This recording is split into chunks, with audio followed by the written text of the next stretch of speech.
Hi, Tristan back with another video, and because I've reviewed this microphone in the past, which is the Shure SM7B, I've gotten a few comments in that prior video, which I will post on the top left for reference. But I've gotten some comments with questions such as, do you need a shock mount for this microphone, or do you need a separate pop filter, for this microphone? And so I'd like to address that in this video as kind of an update.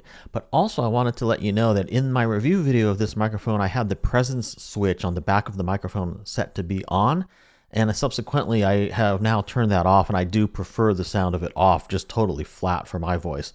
I think it sounds the best and the most sort of high fidelity that way. So it's just an update for you, but of course you'll want to experiment if you have this microphone with your own voice in terms of what you prefer.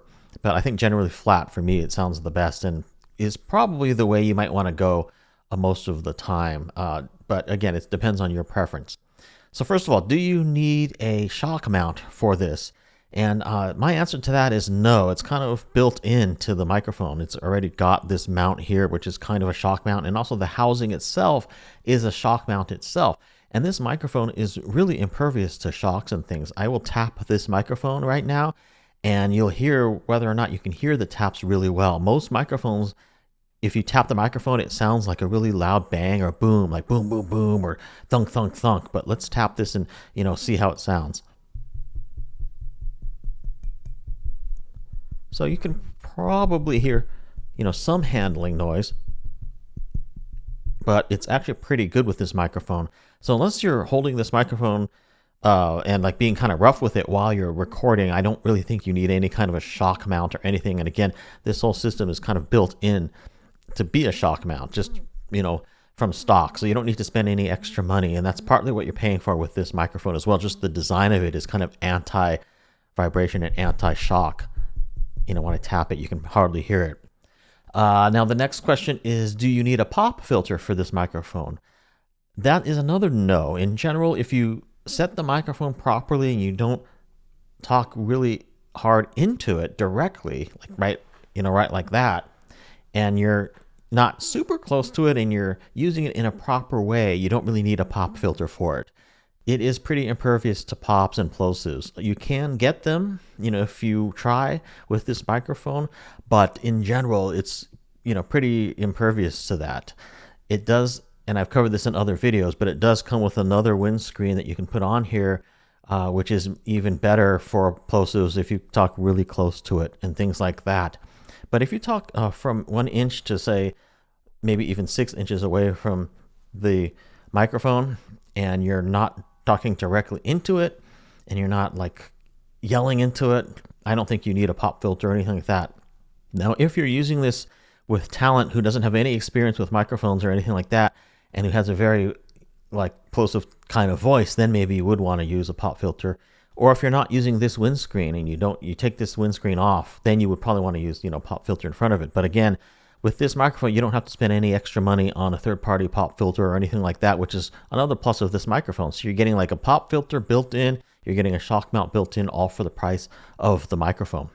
So I think that's really good with the Shure SM7B. And by the way, in this video, you're listening to the Shure SM7B without any adjustments or EQ or anything. Just adjust for levels, and that's it. I'm using the Universal Audio Volt 276, but I do not have the compressor on or the vintage mode on. Let me check that. Yeah, both the compressor and the vintage mode are off. So all I'm doing here is just adjusting for the proper output level. I do have a Triton Audio FET head, as you can see right here, although it's not really needed with the Universal Audio 276. I just have the FET head in there so I don't have to have the gain almost all the way up with this microphone.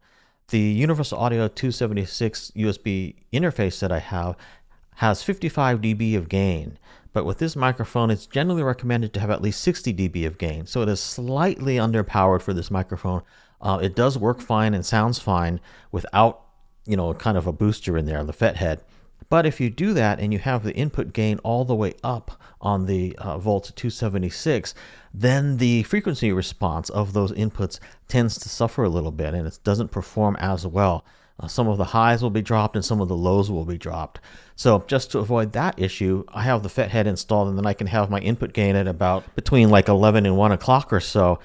And then I get the full frequency spectrum and performance of the Universal Audio 276. So I would say if your USB audio interface has 60 dB of gain on the mic input or more, you're totally fine and you don't need anything like a Triton Audio FET head or a Cloud Lifter or anything like that.